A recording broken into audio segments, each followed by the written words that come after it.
iba para cirujano, pero la vida le tenía reservado otros planes y terminó convirtiéndose en el director del Museo de Naturaleza y Arqueología de Tenerife, el MUNA. Nos referimos a nuestro invitado de hoy, Conrado Rodríguez Mafiote, hombre polifacético donde los haya y una auténtica eminencia en el campo de la antropología. Hablaremos con él de por qué cambió el quirófano por los museos, prestando especial atención al trabajo forense que realiza con las momias y sus descubrimientos sobre la forma de vida de nuestros ancestros, que ha plasmado en el libro Momias, la vida de los guanches. Debatiremos sobre la importancia de mirar hacia el pasado para entender mejor el presente y hasta qué punto la inteligencia artificial puede jugar un papel destacado a la hora de seguir desentrañando los enigmas que aún persisten sobre la forma de vida de los aborígenes canarios. Es hora de conversar con Conrado Rodríguez Mafiote. Hora de adentrarnos en el mundo que viene.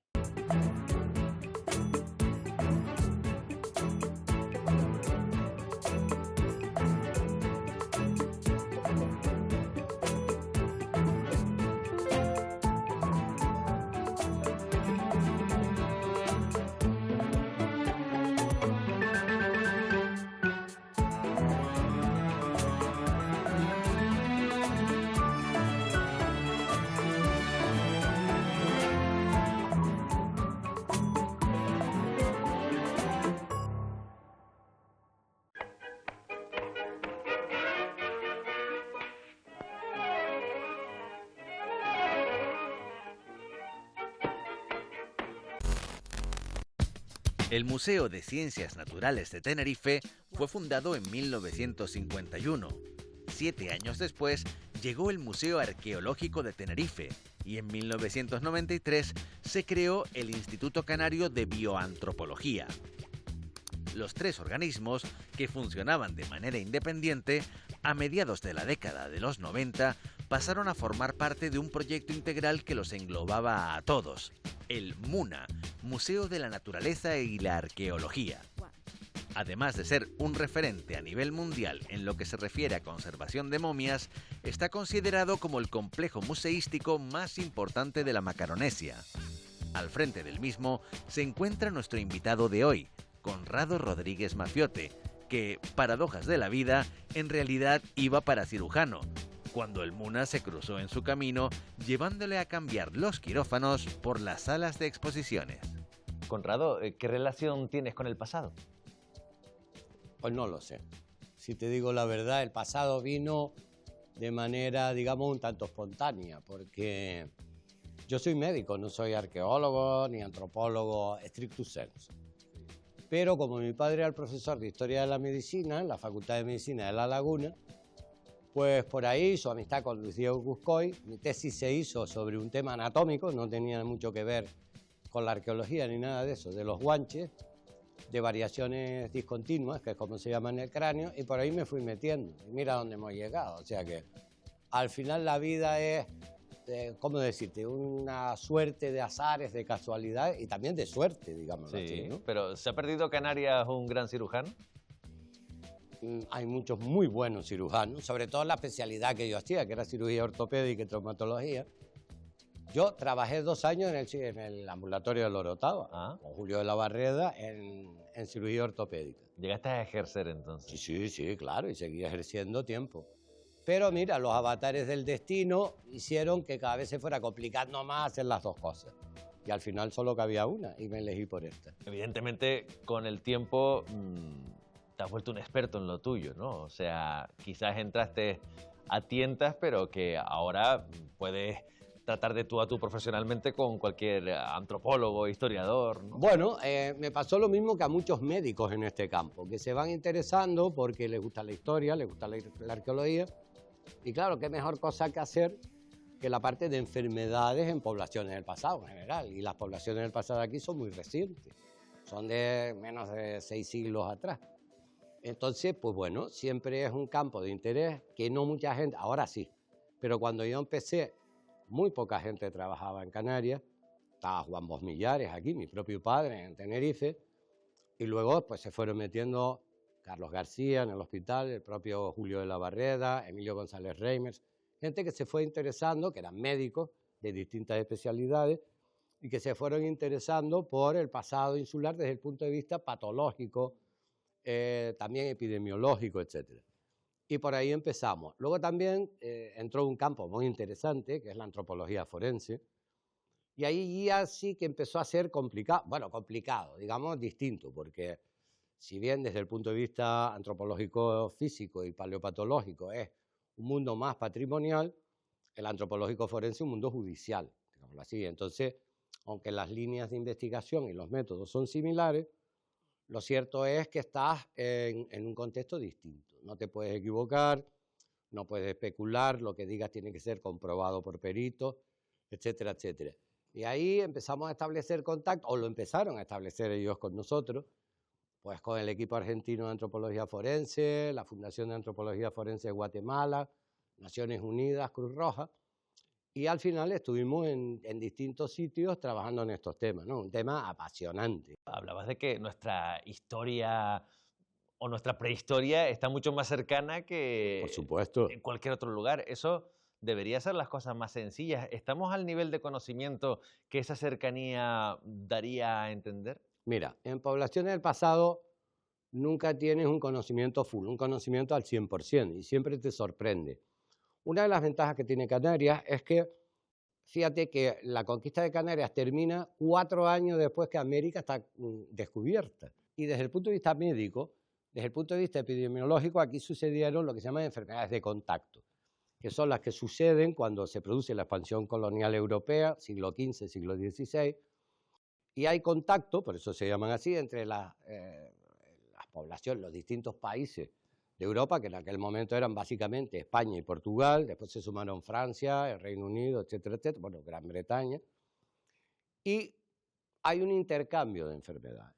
Por ejemplo, la famosa modorra de los Guanches, que ocurrió justo después de la batalla de La Laguna, pues investigando hemos visto que es gripe. Claro, eran poblaciones que desconocían la gripe, y cuando llegó aquí, que ha sido el mayor asesino de poblaciones indígenas junto con la viruela de la historia, pues es muy interesante investigar eso. A la vez, en el año 92, finales, 93, se produce, bueno, 93 ya, se produce el trasvase de enfermedades del Nuevo Mundo hacia el Viejo Continente. La sífilis, por ejemplo, que fue espantosa, fue una de las epidemias, todo el mundo habla de la peste negra, de la gripe española, pero la sífilis además es que duró muchísimo en el tiempo.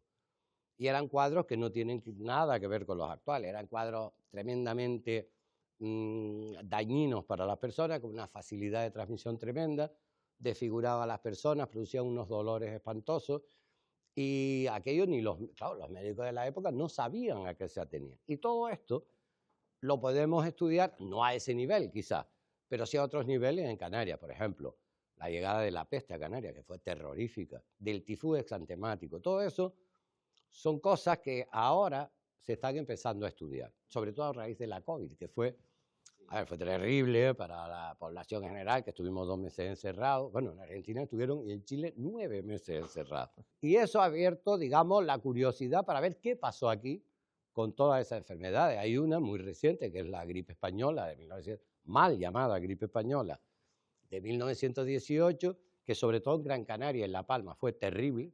En el resto de las islas, pues, también tuvo un impacto grande, sobre todo mucha morbilidad, más que mortalidad, que fue terrible. La gripe española en 3 meses mató a más de 50 millones de personas en el mundo.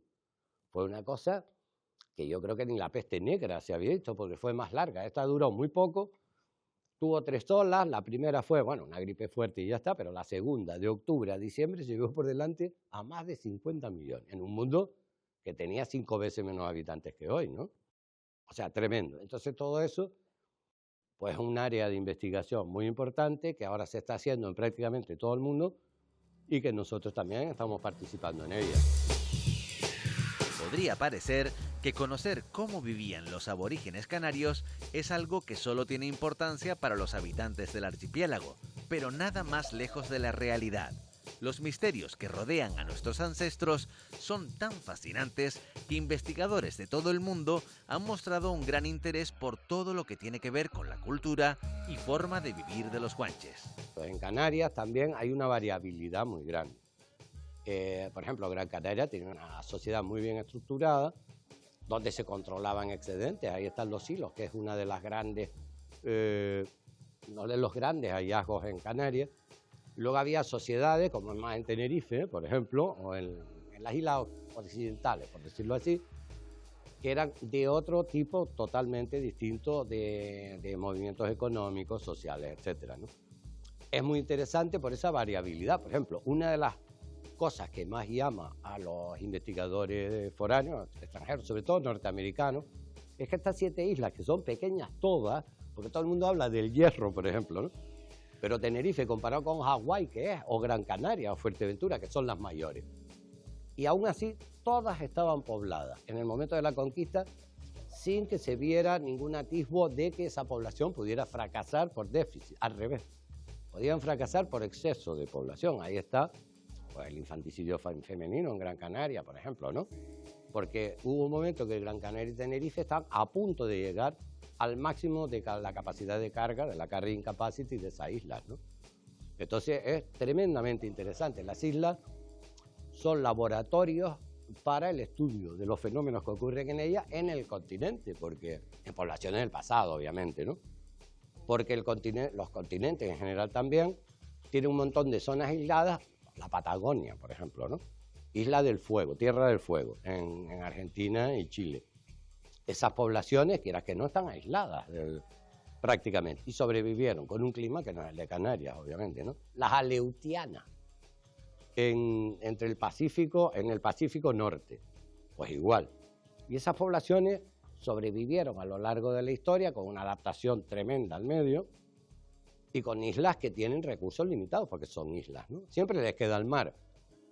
Pero, por ejemplo, Tenerife, que es lo que yo más he estudiado, obviamente, el uso que hacían del mar era bastante limitado. Tiraban mucho más de recursos terrestres, tanto pues, ganado como puede ser agricultura o recolección, etcétera, etcétera. Esto es una de las cosas que hay que investigar y es un reto para los futuros investigadores que hay que investigar muy en serio en Canarias. O sea, que haya 7 islas chiquitas, Tenerife con un territorio que tú le quitas, por ejemplo, aparte que es tremendamente montañoso, si tú pones el bosque potencial que había en aquella época, la franja que queda para vivir es muy pequeña. En el momento de la conquista, con estudios de Antonio Macías, los míos propios, los de Mercedes Martín, etcétera, pues aparece que tenía alrededor de 25 o 30.000 habitantes. Eso es una población muy grande para una isla que solo se sustenta de sus propios recursos.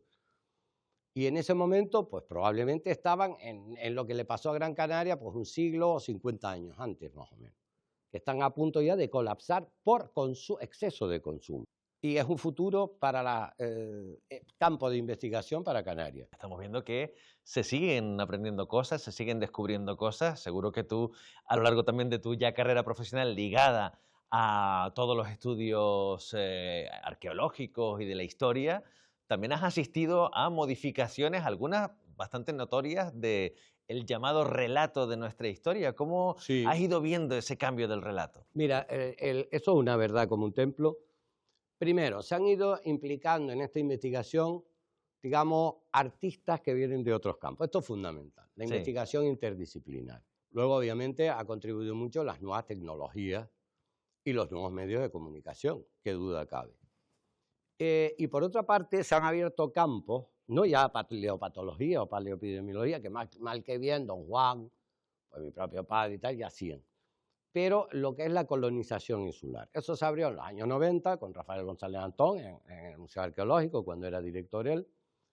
Y es un campo que hoy están investigando muchísimos científicos aquí en Canarias y que es un campo que tiene un futuro extraordinario, ¿no? Obviamente hay que incorporar gente que sepa interpretar muchos datos que a lo mejor un arqueólogo o un mismo antropólogo físico no sabe. Y ahí intervienen demógrafos, intervienen hasta ecólogos, intervienen economistas, en fin, un montón de gente. Y eso es lo que se está consiguiendo hoy. Cada vez implicar e imbricar en las investigaciones a más gente que tiene unos conocimientos que son muy aplicables a resolver esos problemas. De aquí a que se resuelvan pasará mucho tiempo, porque cada vez que tú investigas en un campo se van abriendo nuevos subcampos y se plantean más interrogantes. Pero eso es lo bonito, porque si ya no hubiera más interrogantes, no sé qué tintaríamos aquí, entre otras cosas. El MUNA posee la mayor colección existente sobre la cultura guanche. con piezas que van desde ajuares funerarios hasta todo tipo de ánforas mediterráneas y del Egeo encontradas en las costas canarias, pasando por piezas de cerámica, vasijas egipcias o animales disecados. Pero a nadie se le escapa que la joya de la corona, ya lo decíamos al principio, son las numerosas momias guanches que se exhiben en el Museo Arqueológico para deleite del público y que además son el tema central del último libro escrito por Conrado. Imagino, Conrado, que tenemos que hablar de las momias, sobre todo, no solo porque hayas escrito sobre ellas e investigado sobre ellas, yo creo que es un poco a nivel de marketing lo más llamativo para la gente. ¿Por qué crees que nos provocan tanta fascinación? Bueno, es un tema que de siempre, el mundo de la muerte ha llamado la atención. Posiblemente porque no sabemos qué hay más allá. Entonces, las momias no nos van a contar qué hay más allá, pero sí que hay más acá. Es decir, cada momia, en cada lugar del planeta, pues te cuenta una historia muy particular de ella misma, cuando le hace todas las analíticas y todo, y en general de la población a la que participó. Normalmente todo el mundo trata de comparar cualquier momia en el planeta con las egipcias. Y eso es un craso error, porque por cronología, por cultura, por condiciones climáticas incluso, varían mucho. Por ejemplo, si nosotros hablamos de las momias guanches, con las egipcias no las podemos comparar. Eran métodos de momificación que variaban totalmente entre las dos, eran diferentes, e incluso en el tiempo que tardaban en hacerse, ¿no? Las más parecidas, fíjate, a las momias guanches son las de las islas aleutianas que nombrábamos antes, que están en el Pacífico Norte, en un clima absolutamente frío, húmedo, más cerca del Polo Norte que del Ecuador, y tenían un método de momificación que era bastante similar al de aquí. A ellas sí se les extraían las vísceras, a las momias guanches no se les extraía, por lo menos por lo que sabemos hasta ahora. Y el clima, fíjate, nada que ver. Luego tenían un periodo más o menos similar en el proceso, unos 15, 20 días, y cronológicamente coexistieron. Es decir, las momias guanches y las momias de la isla aleutiana son coetáneas en el tiempo, ¿no? Es curiosísimo porque dos culturas que posiblemente no seguro, ninguna conocía que existiera la otra y llegaron al mismo método por puro empirismo, supongo yo. Sí. Luego tiene las momias naturales, eso ya son otras cosas, ¿no? Para un antropólogo y para un paleopatólogo es mucho más interesante una momia natural porque va a conservar todo tipo de órganos por las condiciones ambientales del sitio donde son depositadas, no enterradas, porque si son enterradas ya varía todo. Luego hay una parte intermedia, o unas momias intermedias, que son las lo que se llama momificación natural intencional, que es, por ejemplo, muchas de las momias muiscas en Colombia o de los Andes, lo que hacían era los depositaban en sitios, cuevas normalmente, donde las condiciones ambientales hacían que se conservaran. Eso por pura observación lo hace. Momificación antropogénica, ya artificial, es donde interviene el hombre. Puede ser eviscerando el cadáver o con un tratamiento externo, como se hacía aquí, que hace que se conserven de la forma más parecida como eran en vida. Pero hay una variación tremenda. Por ejemplo, las momias más antiguas del mundo, que son, ahora dicen que si hay momias en Europa y en Asia y tal, que son más antiguas. Pero lo cierto es que hasta ahora las demostradas que son las chinchorros. En Chile había las momias negras y las momias rojas, que tienen unos 8.000 años de antigüedad. Estamos hablando ya de una cosa monstruosa en el tiempo. Y realmente esas momias no eran la élite como solían ser en la otra sociedad, era a toda la población se le dispensaba el mismo tratamiento. Y son súper interesantes desde el punto de vista cultural.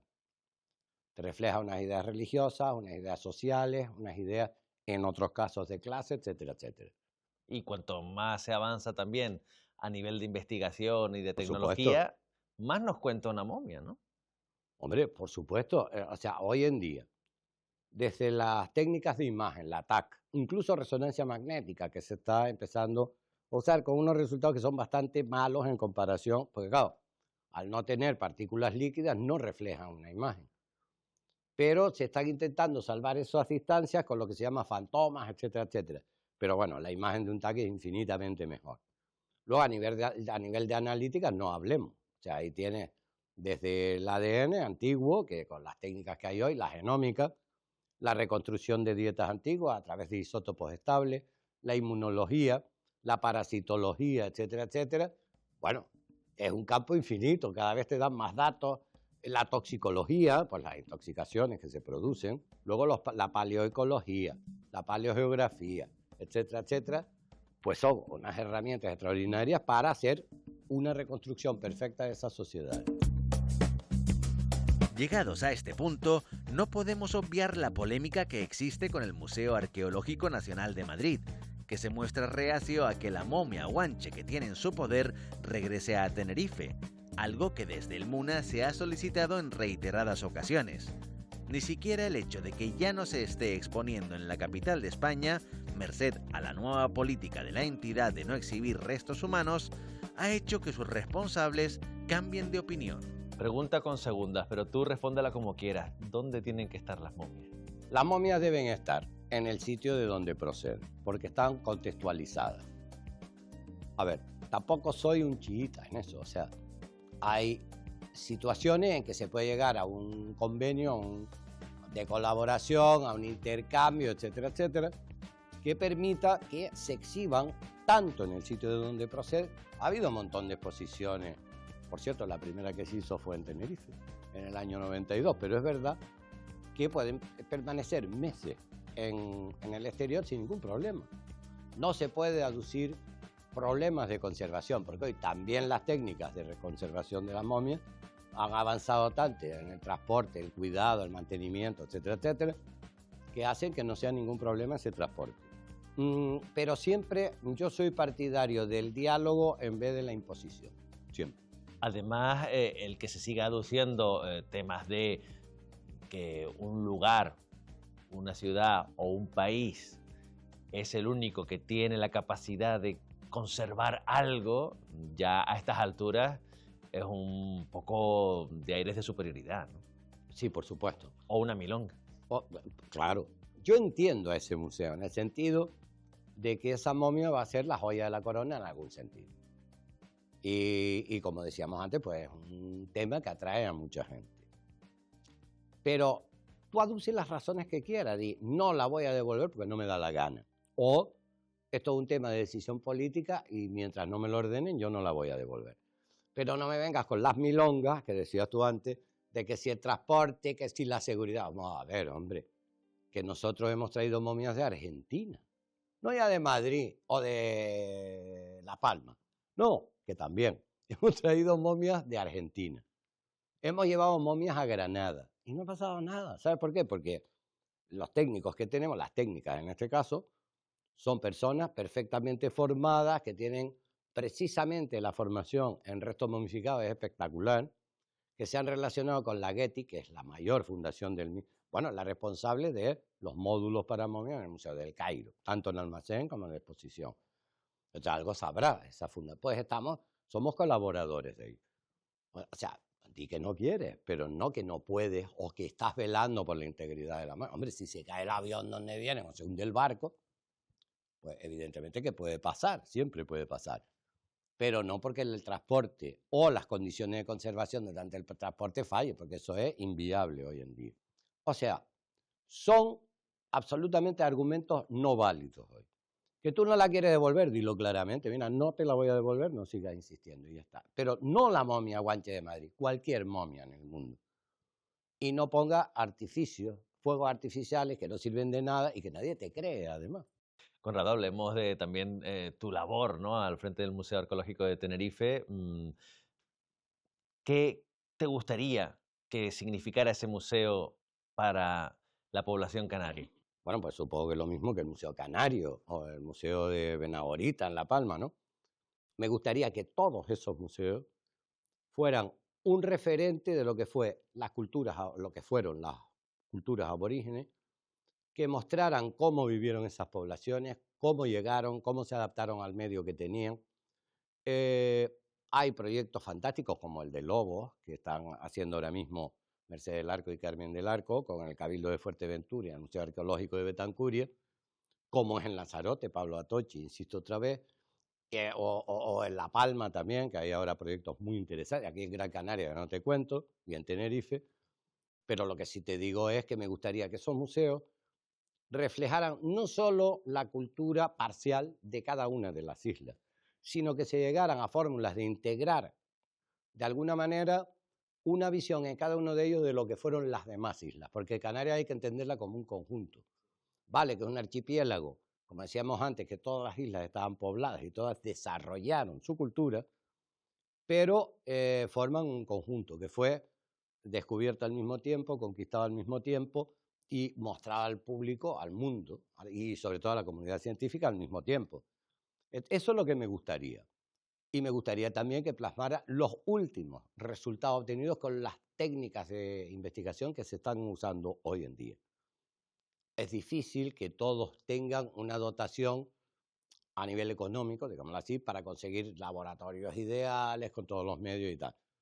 Pero con fórmulas de intercambio, tanto de personal como de materiales, como de tecnología, eso estoy convencido que se puede conseguir. Hay la sensación de que en Canarias, en lo que es mirar nuestro pasado y entender nuestro pasado, no existe una memoria colectiva que abarque a todo el archipiélago, ¿no? Parece que cada isla y a veces cada municipio va un poco por su Ahí lado. voy. Claro, si tú compartimentas y compartes información muy esporádicamente, en congresos, en reuniones científicas, en exposiciones, por ejemplo, está bien. Pero teniendo en cuenta un territorio insular tan chico, con un gobierno común, que es el gobierno de Canarias, lo ideal sería integrar todo eso que se está intentando, a través de la red insular de museos, etcétera, etcétera. Se está intentando hacer y es una cosa loable que se haga. Pero hay que darle un impulso mayor. También se necesitan medios mayores, eso está claro. Conseguirlos no siempre es fácil porque hay otras prioridades, obviamente. La población actual pues, está claro que es prioritaria frente a la población del pasado. Es como un accidente aéreo, ¿no? Los muertos pueden esperar. Dedícate a los que están heridos y quemados y no sé qué y trata de salvarles la vida. Pues esto un poco es igual, pero no se puede dejar de la mano de Dios, que no se está haciendo, ¿eh? Ahora ahí no se puede comparar esto con hace 50 o 60 años. Ahora se ve un impulso desde los cabildos, desde el gobierno, incluso de los ayuntamientos, muy importante. Pero sí que siempre ha habido esa especie de ombliguismo. El municipio que tiene un yacimiento importante, que bueno, es mío, oye, pero que no, que es de todo el mundo. Antes hablábamos de también la necesidad de introducir las tecnologías en los museos. Es inevitable que siempre acabemos hablando de inteligencia artificial. ¿Cómo te llevas con ella? O, mejor dicho, ¿qué te ilusiona de la inteligencia artificial a la hora de aplicarlo a todo esto que hemos hablado? Te resuelve muchísimas cuestiones que tú ni te planteabas. A la hora de cualquier cosa, de medicina, ingeniería, museología o arqueología o antropología, da igual.